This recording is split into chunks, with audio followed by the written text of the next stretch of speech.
এর জন্য রেখে দেবো, একদম লো আছে।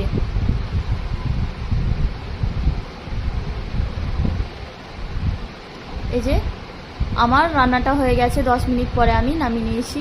এই যে দেখো বিরিয়ানিটা কি সুন্দর হয়েছে। ঘরে বসে একদম রেস্টুরেন্টের মতো তোমরা কীভাবে ইলিশ বিরিয়ানি রান্না করবে সেই রেসিপি আমি তোমাদের সঙ্গে শেয়ার করলাম। ভালো লাগলে তোমরা শেয়ার করে দিও। আর যদি তোমাদের ইচ্ছে হয় তাহলে তোমরা বাড়িতে একবার হলেও ট্রাই করতে পারো। এটা একদম খেতে তো খুবই ভালো লাগে। আমাদের এই বর্ষার সিজনে তো দারুণ লাগে খেতে, শীতের টাইমেও খুবই ভালো লাগে। গরম গরম ইলিশ বিরিয়ানি খুবই ভালো লাগে।